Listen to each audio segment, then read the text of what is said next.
Well, I am half of this conversation. I am black and in America. But my co-host, our digital producer Malika Bilal, she's the full package, the full Monty, black, Muslim and in America.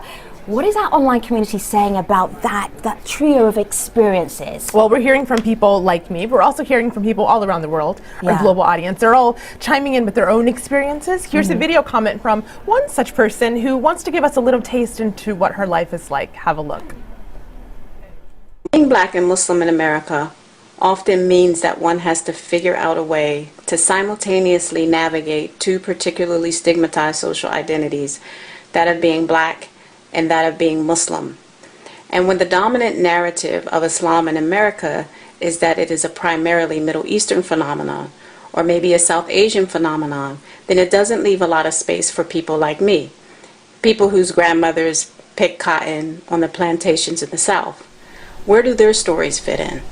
We'll talk about where those stories fit in today's show. We can't do it without you, though, so join us with hashtag AJStream. Joining the conversation here in the studio, we have Hind Maki. Hind is one of the people behind the hashtag Being Black and Muslim, and Hind is an interfaith educator and a spokeswoman for the Muslim Anti-Racism Committee. Hind, it's great to have you here. It's great to be here, thank you. See what you started. We will have more conversation from Hind in just a moment, but before we get going, I have to remind you that one of the places that you can keep up with us on the stream is via Instagram. So have a look over here, instagram.com/AJStream. Just scroll down to one of our leading stories right here, and this is the part of the AJ Stream team here with our own hashtag campaign, hashtag Free AJ Staff. Hi, my name is Kazaya, and I am a hockey mom, a vlogger, and a high school history teacher, and I'm in the stream. It's not easy to turn the lens on your own religion, and many have been reflecting on their experiences using the hashtag Being Black and Muslim. Our community too has been weighing in. Have a listen to this. Some of the things black Muslims face in America is having to fight on two fronts. One front is having to fend for yourself and your deen against American society, which thinks that your religion is teaches terrorism, and also fighting against those of Desi and Arab descent who think you're not truly a Muslim because you're black and born in America. Followers of the faith say even though racism is condemned in Islam, it exists within the community, and say that the so-called Arab privilege is part of the problem.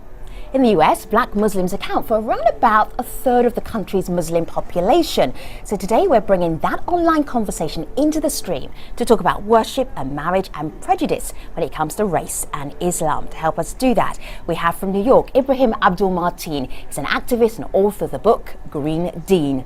From Philadelphia, Mark Manley is an imam. And from New York, artist and filmmaker Nasenga Knight. It's great to have you all here in the stream. This is something that I think will be surprising to our international audience who aren't Muslim. The idea that you're not a proper Muslim if you're black. Where does that come from, Hind? That is such an important question. It's like what I think one of the number one questions and challenges that the American Muslim community is facing. And what you have here is the American history of racism, specifically anti-black racism, a really painful history of slavery and the dehumanization of black people as a whole in America.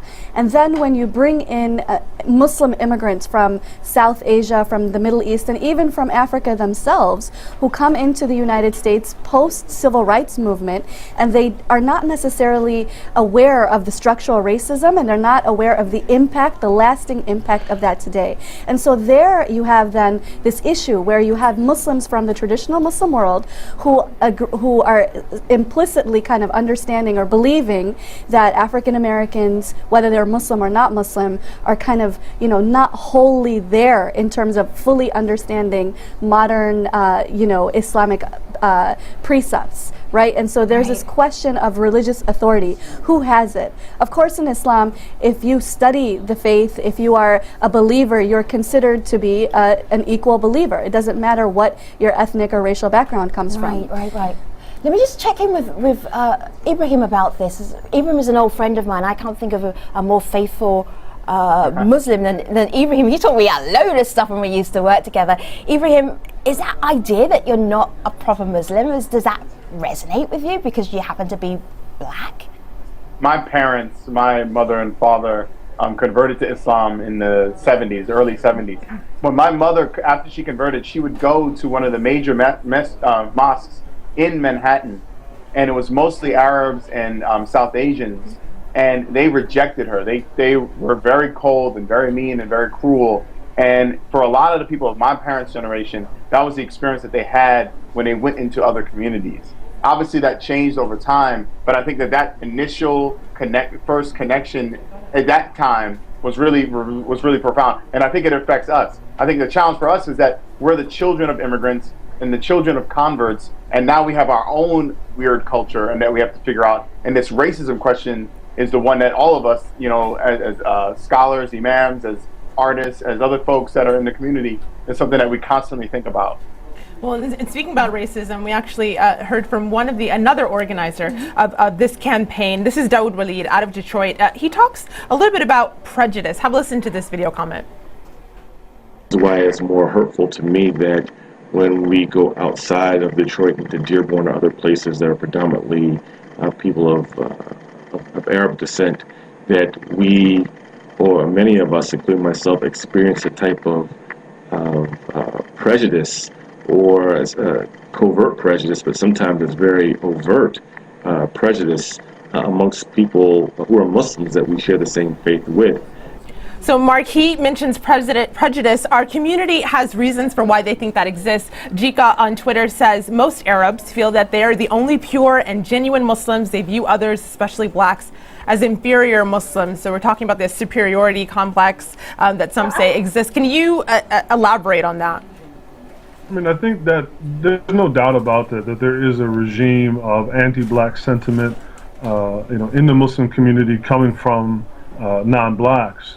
I think to paint a broader and more fuller picture of that, and to take onus to push back against that, is that we also have to realize that over the last 30, almost 40 years, part of that has also been a self-imposed regime, almost what Du Bois called a double consciousness, that we have adopted and internalized some of those values and hold them against ourselves as well. So I think we have Mark, to problematize that. What does that actually mean, though, in sort of real life, day-to-day life as a practicing Muslim? So I live in Philadelphia, right? Now you walk around Philadelphia and you will see, African-American men that will wear, thobes and shalwar khamis, which is kind of like, either like a South Asian or Middle Eastern style dress, favoring that above their own cultural accoutrements, because they believe that to be not only no more validly Muslim, but things from their own cultural background actually jeopardize their legitimacy as being Muslim. And to a great extent, nobody is enforcing that upon them except within themselves. So I think it is there are external forces that press in on the Black American Muslim community, but we also enforce that regime upon ourselves as well. Wouldn't that be, I think part of what I was going to say is that, isn't that partially because we wanted to reject specifically all of the sort of the things that got us here, slavery, the recognition of that culture that created African Americans in Islam in the United States. And so when we found other things that resonated, we gravitated to them. So in some ways, I look at the adoption of other ways of dress as a positive step towards African American Muslims having a more refined culture in the future, where they incorporate people from all other places into like the coolest Muslims on the planet, basically. Yeah, my only objection to that.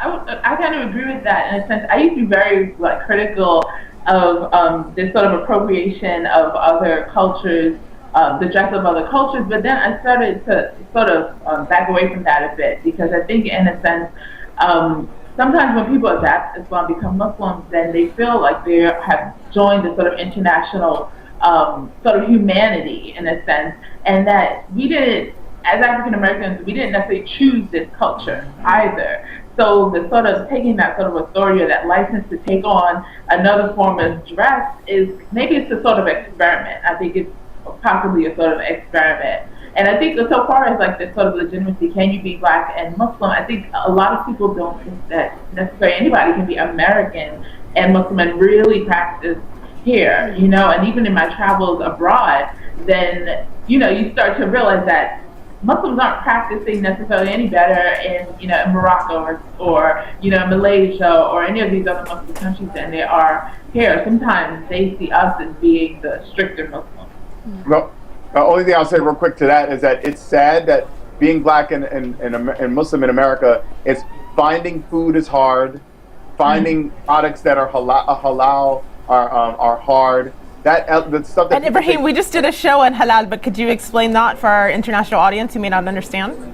For food that is permissible for us to eat, that doesn't have alcohol or pork products involved in the production, it's very difficult. If you go to a country like Malaysia, you can look around and they tell you that everything is halal, and so anything that's not is labeled, and it's very easy to eat. For us, even places in the United States, we can't eat anything that we find at stores and restaurants. We always have to bring our own food. Can I just throw up 2 words into the conversation? I mentioned this in the introduction, and that was the idea of Arab privilege. What do you have to say to that, Guess?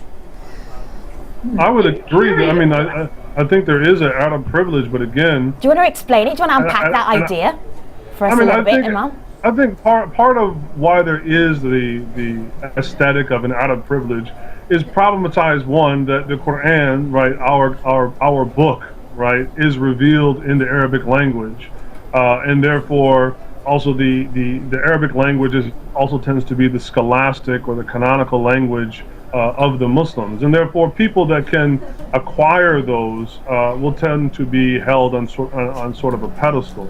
So that adds to it. However, I think it goes beyond that. And just to go back to the point about the clothing, I understand those points. I tend to disagree because it's gotten to such a level, for instance, in a city like Philadelphia, that because one wears or chooses to not wear Arab dress, that one is considered to be not as validly Muslim, particularly by other black American Muslims. Yeah. So I give the Friday sermon that to be true. in a suit and a tie, and I'm often considered to be imitating non-believers. Yeah, so I've certainly seen that to be true as well, and I think that you see that across the board in terms of the different racial and ethnic Muslim groups in the United States who, I have to, pull back a little bit. Actually, American Muslims are the most racially diverse religious group in the United States, and we're the most diverse group of Muslims around the world in terms of race, ethnicity, and sectarian economic backgrounds. And so you have essentially a really cosmopolitan group of Muslims who come from all over the world. And in one way, that's really excellent because that's a really great asset. You can share with each other's cultures and all the best practices. And another way, however, then you have these problems, again, as I spoke about, of religious authority. And Arab Muslims, as well as South Asian Muslims, are often seen as the normative Muslims. And that actually also takes away from not only African Americans, but also Latinos, South Europeans, and other people. Is this a feeling? Is this a perception? Or do people actually say stuff to you? Actually, well, first of all, yes, people say things, but it also bears out in terms of national organizations that do not represent the racial makeup of the United States in terms of their leadership. That's probably the biggest, to me, that's probably the biggest problem is this thing of exclusion. I find it's the thing that I've been very much aware of lately. It's the sort of exclusion within the quest for inclusion. So I feel like there's this real push amongst the Southeast Asian and Arab Muslim communities to be more included in the American society, and within that push, then it's like if they're not interested in whatever the African American Muslims have to contribute to that, as if we don't have something to offer. Which I find really ironic. And Guess, I really want to hear examples. You're talking about exclusion, talking about perceptions. I want to hear your experiences. There's actually an amazing example from the community. And picking up on Nasinga, what you said about exclusion, inclusion, Mark, I want to direct this to you because one person wrote to us on Facebook. Ahmed says, I've always seen all Muslims, whether they're black or they're white, praying shoulder to shoulder. I've seen everybody respecting each other. And that, of course, brings to mind Malcolm X's quote about going to Hajj and seeing that same thing himself. On the other hand, he got pushback online. One person says, I have witnessed the treatment black Muslims received in some masjids, And that's a direct consequence of the matter that you're asking. He says on Eid, our holiday, black Muslims were denied having a table at his mosque. So they've had to eat standing on their feet next to the toilets. Mark, you're an imam. Is your congregation predominantly African American? And if so, what happens when you go to masjids or house of worship that aren't predominantly African American? Do you face that same treatment? Well, what's ironic is that, I tend to serve a congregation that has a minority of African Americans, partly because in a city like Philadelphia, where I would say the majority of African American Muslims come from a fairly conservative persuasion. And actually, I consider myself fairly conservative myself, but because I do not dress in Arab garb, I'm often deemed, just solely because of that, to be liberal.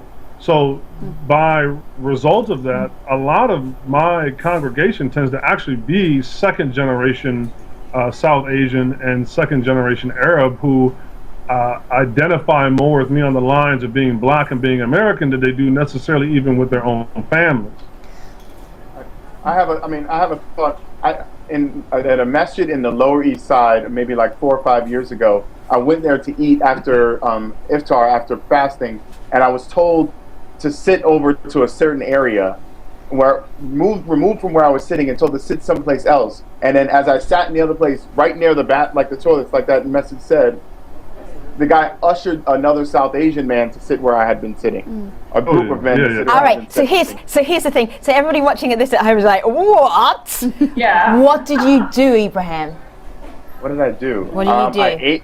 I ate and I got very confused, and I actually just went upstairs, prayed, and then left. Wow. It was more like, wow, you actually just did that. Ibrahim, do you think that they thought that maybe you weren't Muslim? I mean, it was literally right on iftar, right at the time when you break fast during Ramadan, after you've been fasting the entire day. And I happened to be going by, and I went in and I went to pray, and it was literally happening so quickly. Yeah. Yes, because I'm still in shock. I'm kind of like, okay. I would say that that's happened multiple times in different ways to lots of people that I know at specific types of masjids, smaller mosques that have more the same people at the mosque. Right. So that's action. We actually want to talk about language as well. That there's a certain A word that's going through the vocabulary that you experience as Black Muslim Americans that's very specific. Malika. Right. Well, on Facebook, someone wrote to us specifically about that word. Dara says, until the word abid, which is Arabic for slave, stops being synonymous with the skin descriptor black, perceived Arab entitlement to Islam will prevail, she says. So, and in my own experience, we grew up in the same community. There were people who were very well-meaning, but would often use this term around me, and then just would say, when I would protest, they would say, oh, we don't mean you. We mean those other black people. Oh, my goodness. I had almost the exact same response, except, my family's from Sudan, as you know, which is in Africa. I am black. A lot of people often think that I'm South Asian. And essentially, the Arabs would use this word. I would call them out, and then they would say, oh, we don't mean you. We mean the Americans. Is it the same as using the N-word? It is exactly analogous to using the N-word. And I would always say to them, I am actually black, and it doesn't matter where my family is from or what language we speak at home or whether I'm American or Muslim. You just cannot use this word. And I think it's for some Arabs, it's cultural, and they don't necessarily understand it until you literally have to, and I don't know, Malik, if you've had this experience where you say, okay, what does Abdullah mean? Okay, then what does Abid mean? And then you see slave of God, right, or servant of God, and that's when you see the light come on. But then some other people will push back at you and they say, oh, well, we're not really racist, we're not like the white Americans, which I find very interesting because there's this place of privilege, right, that Arab Americans and some South Asian Americans have. Arab Americans are considered white under the law in the United States, and then they come to the United States and they perceive themselves as white. Right. And so there's this odd privilege that they have within the Muslim community that they do not have outside of the Muslim community because they're considered Arab. I would be, oh, go ahead. I was just going to say, they come to the United States to make money. There's no other reason why anybody would come here other than to make money. So I think that is part of that picture. Why would you come here and come to a country and align yourself with the people at the bottom of the rung at the time? And most African Americans are not at the top of making money and owning property. And so they've come and they said, I'm going to align myself with the dominant culture, with white America. And that, unfortunately, creates a fissure between the two communities. To add to that, and to kind of to change the direction a little bit, what's sad is at the end of all of this, I mean, again, undeniable anti-black sentiment in the Muslim community. I think the real downside of this, beyond all of the reasons that we've listed, is the fact that, in my opinion, and in some other scholars' opinions, is that out of all Muslims in America, the only people that are seen as validly American are black people. Yes, absolutely. If you go and you look, if you look at the way that Arabs are viewed in the public discourse and the way that South Asians are viewed, they are open season. You can go after an Arab or an Indo-Pak in the public discourse, and you can call them whatever name you want, and there'll be no social ramification. So and why do you for think white American converts, they tend to suffer from being viewed as committing cultural apostasy. All right, Imran, just take a pause for a second, because I literally got 30 seconds before I've got to run towards the end of the program. Nasinga, what did you want to say, just very briefly? Jump in. I just wanted to ask Mark and Ibrahim to think about this, like, why do we as Black Muslims care so much, in a sense? And I think I'm wondering because, in a sense, I think Ibrahim, before we started this Black conversation, you mentioned the space where you're in, and not being able to recognize another person. Like, if we could kind of go through the world without anyone knowing that we're Muslim, many of us, let's say if I were to take up the scarf, nobody knows, I wouldn't, suffer the repercussions. Why do we care so much? Why do we care so much? Nasinga, I'm going to leave it on that and put a full stop for it for a moment, or maybe a dash, or maybe a ... because to be continued. We'll be picking up this conversation in our online post show. Why do Black American Muslims care so much? Great question. We will pick that up in just a moment. But first, here's Malika with an important story we're tracking online.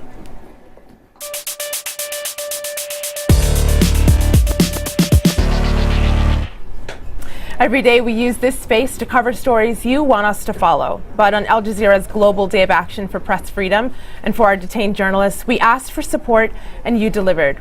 Mohammed Fahmy, Bahir Mohammed, and Peter Gresta have been detained in Egypt for 61 days.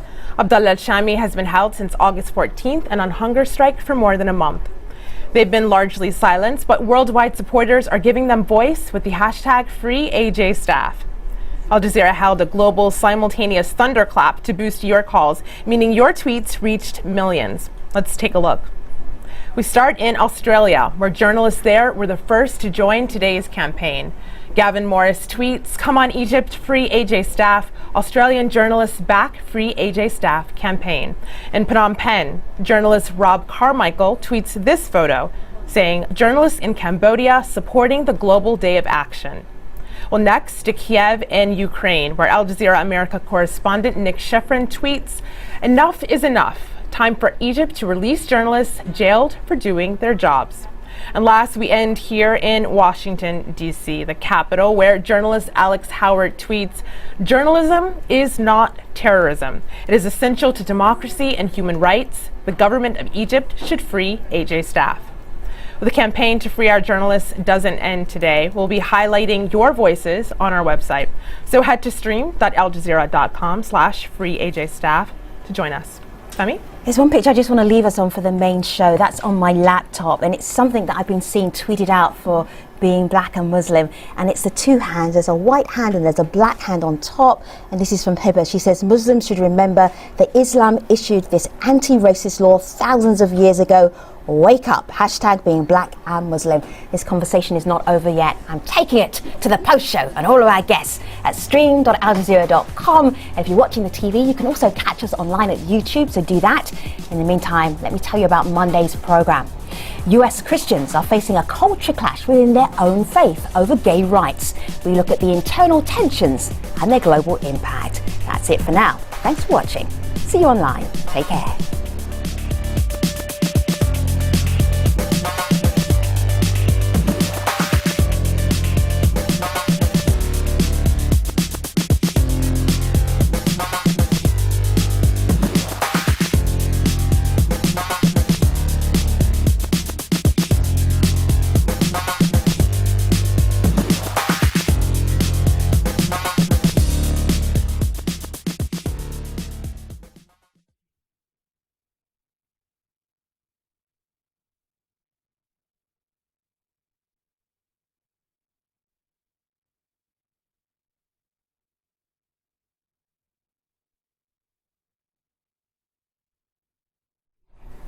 Hello again, this is the Streams Post Show. Today we're sharing experiences about being black and Muslim. Let's get right back to the conversation. And yes, remember, don't be shy, do share your experiences. Those are the ones where we're listening and watching going, that happened? They said that to you? Those are the ones that really help us learn as an international community.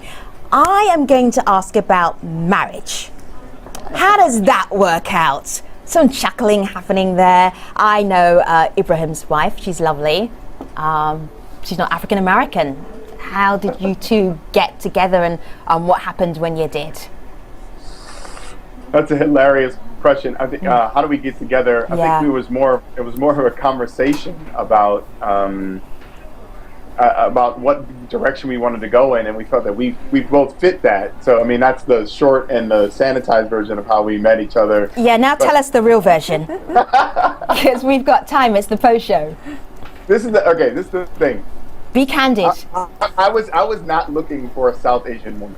I was not out there trying to find somebody that was a completely different race than me. I think the real big challenge with being an African American in the Muslim context is that there's no blueprint for finding a wife. There's no like family member that's going to make a connection and hook you up. There's no historical village that you come from that has the same types of families and people that'll connect you. None of that infrastructure exists. So you basically are out there trying to figure it out on your own, which means that you essentially do things the way that people in the dominant culture do. You meet people on your own. You have conversations outside in coffee shops or other places. I'm just going to speed you up just a little bit. I did say we had time, but not for your entire life history, she says, chuckling. But I say it with love. But it's like this. It's like you have the same faith, but you come from a different culture. That's the bit that I feel there's going to be some tension about. Share that part with us. Fundamentally, Americans are selfish. I mean, that's where it all boils down to. Right. We're extremely selfish no matter what. And so when you connect our individualistic culture against a traditional Muslim culture and just a South Asian Arab culture, that's the biggest difficulty we come into. So and it's small things, it's little things that culturally the focus on large extended family, that's not necessarily the way we do things in America. I think those are the biggest collisions or sort of misunderstandings. Right. I think beyond that, though, just to be honest, blackness is not desired in the broader Muslim community. Let's just say it, put it out there, right? I mean, for the Arab and the Desi or the non-black Muslim that's looking to get married, blackness as a whole is not an aesthetic that's valued, and in particular, if I can really put it out there, black women. Right, so the number one demographic that probably has the hardest time getting married in the broader Muslim community, if you start talking about including interracial marriage, is probably black Muslim women. Ms. Senga, can I just ask you very quickly? I don't know this, so excuse me for digging. Are you married? I am. Okay, and what's your hubby? Is he black? Yes, he's black. It's funny because he teaches Arabic, but he's black. But he's black. Okay. You know, it's interesting they mentioned that because I know for myself, I totally ruled out Southeast Asian men, and it's in a sort of like marriage interest. I know some African American sisters who found themselves interested in Southeast Asian men. I was like, why bother? You just kind of set yourself up for people's parents having problems, and who wants that? So I just, there was, you might as well be a woman to me. So. All right. And it's interesting that people brought up being a black woman. French on Twitter says, being told I'd marry anyone, Islam is all about mixing, and then being told not a black sister, though, being black and Muslim uses the hashtag. Another person says, being a Mexican Muslim, I've met and seen a lot of racism within the Muslim community, from marriage to being treated as lower class. So it's also shades, not necessarily just race, but people were mentioning this on the hashtag as well. They absolutely were mentioning this on the hashtag, and you saw a lot of people saying, well, a white woman convert can come to the mosque and immediately people will say, we need you to get married. A black woman comes to the mosque and says, I'm a new Muslim, and people just kind of, shove her over. And I would actually also add, I have a lot of friends, women who are like in their 30s, Muslim women who are unmarried, and this is actually a big problem now. It's coming to be a big problem in the United States from different racial backgrounds. And one of my friends is a lovely lady, is South Asian, and I had commented to her, she'd go to all of these these, Muslim kind of meetup events. And I commented to her, why don't you come to the south side of Chicago, that one of the mosques was hosting these meetup events, and you could meet somebody around your age. He would probably be African American. And she kept evading the subject, and then in the end she said, it's just really not my type. And then she paused and she said, unless they look like Michael Ealy. Okay, now I'm Googling Michael Ealy. Tell us about Michael Ealy. And he's very light skinned. And is he single? He's not single. We all checked. Oh, I am going to... Oh, yeah, Michael Ealy wife. That pops up. But you know what? I think the thing that's interesting is I don't think that there is a lack of attraction between these two groups, but I think it's a thing of marriage. And so even you'll have a brother who's South Asian, and he likes a sister who's black, but he knows what's going to happen if he goes to his parents. And I know many stories like that, and that's crushing. I will say in addition. Oh, sorry. Sorry, I'm just slightly distracted because I've got Michael Ealy up on my laptop. I have to share Michael Ealy. So if a South Asian sister was and he was available, Michael Ealy would be the type. I would say though that what's interesting is that in addition to that, and again there is the anti-black sentiment outside of the black community. Myself, in the over 20 years that I've been Muslim, right, I've known many African American Muslim men that have been on this sort of mystique search of wanting to marry, women from Morocco or something like this, and indeed often preferring non-black women over black women for nothing other than some of the same issues. So again, like I like to be a troublemaker. I want to sort of problematize the conversation. Can I add one little element? I think what it brings up in my case and my household is that my wife is South Asian. She comes from Hyderabad in India. If she had always and lived in that context and married within that context, she wouldn't have had a gorgeous husband like yourself. Hold on. Less likely to have a really dynamic, how do you manage the home situation, right? Where we and her share it very much so based on what we're interested in. I love to cook. I love to think about what we're eating. There's certain things that she likes to do better, and we share those tasks. And I don't know if in a traditional context that is an option for a lot of people. Right now I want to share just kind of the prevailing sentiment among our community. People are saying, at the end of the day, this is not what Islam is about. And so a lot of people have written to us about some of the examples in our religion's history of famous black people. Afzal on Facebook says, those who know the beginning of Islam must remember that the call for prayer that we hear before prayer was first recited by Bilal, and he was a black Muslim and among many who first embraced Islam. Of course, my parents, when they converted to Islam, changed their last name, which is why my last name is Bilal. I know you have a clip. I do. I had no idea that was why your name is Bilal. It is, yes. It only took me a year to find that out. Can we see though if Afzal actually knows any other black Muslims in history? Because I'll be honest, as much as I love Bilal, and may God be pleased with him, the people that often use Bilal in this token manner, I said, okay, name me one other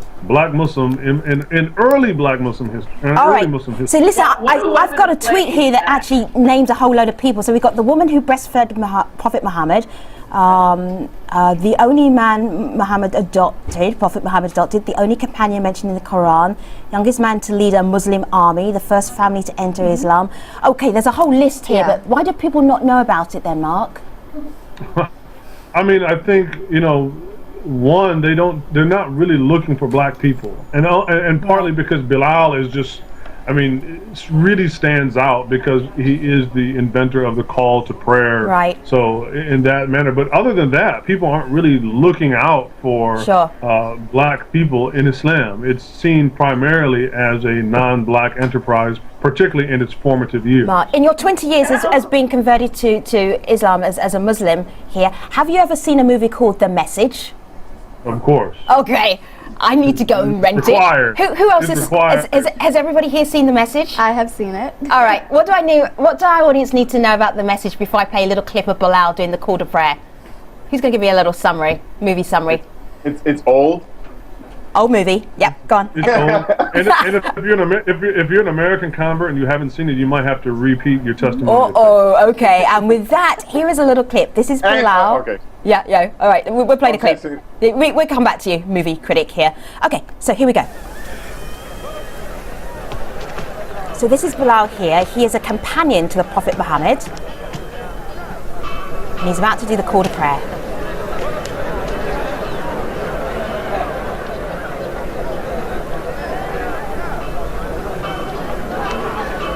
Allahu Akbar! Allahu Akbar! Allahu Akbar!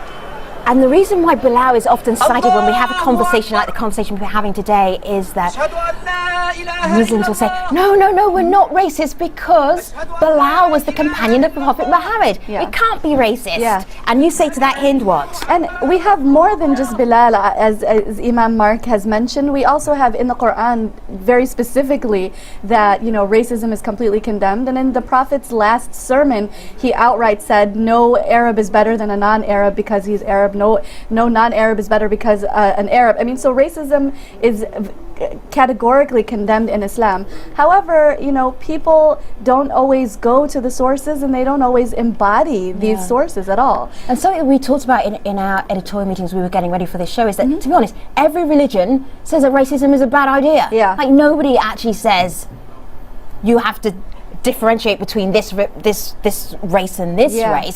So all of our faiths are like that, but it's about the practice. And it's about embodying. And if I can just do a little plug for Muslim ARC, the anti-racism collaborative that I'm part of, we're actually for March what we're doing is we're asking people around the globe to have a 60-second video to ruminate and think about this particular verse in the Quran that says mankind was created from a male and female, I'm paraphrasing, into nations and tribes to get to know one another, and the best of you is the one who is the most pious or close to God. And so we're asking people around the world to create a 60-second video about this, and we'll have a panel of judges to select you know, some of the top ones, and then we'll be able to showcase them on our platforms throughout the rest of the year. So that's at muslimarc.org. ARC. Now, we don't have many adverts on Al Jazeera. That was just one of them. We will allow that one. Malika, what do you have there on your laptop? I want to give us a good closer from our community, at least. I'm a little bit biased to this because she talks about black Muslim women. This is not to leave out our brothers, but have a listen to this, and this is kind of her prescription for the future. I believe that black Muslim women are the group to watch in the next 5 years. They have contributed considerably to American Muslim community and culture as we know it. My generation has inherited the legacy to continue to build strong families and communities, to carve out our voices as public leaders, and to use Islam to address the race, class, and gender struggles that black women in America face in general. So guess we have 4 minutes. Malika was going to say something, but that was from Jamil Kareem. Thank you very much. Sorry, we have 4 minutes. We have 4 guests, Malika, so we have to use these 4 minutes really well. One of the things we were very concerned about, yes, you may, I'm just going to come to you 1 second. One thing we were very concerned about was that this conversation was going to be a very negative, downbeat conversation, and there were so many great things about being black and Muslim and in America. Bearing that in mind, I'm going to ask you, Mark, to give us your closing thought. You have about a minute, up to a minute. The same with Ibrahim and Nasenga, and then also with Hind. So very briefly, give us a positive comment. Sure. Really briefly, just to ride off of Sister Jamila's video comment there, is that, to be frank, blackness is what cements Islam in America, whether you like it or not. We are the only group that are seen as validly American, and it would behoove the entire Muslim project in America, Arabs, Desi, South Asian, Turkish, blacks, all to understand that it is blackness that gives us a sense of belonging in America. And therefore we should all celebrate that versus, you know, continuing to problematize it, because to be honest, you know, 9/11 kind of canceled everybody else's, you know, membership to the country club, and they ain't getting it back. All right, Imam, thank you for that. Nasenga, something positive for us to end on, your closing thoughts. Okay, I'll say, I asked the question a little earlier, why do we care as African American Muslims?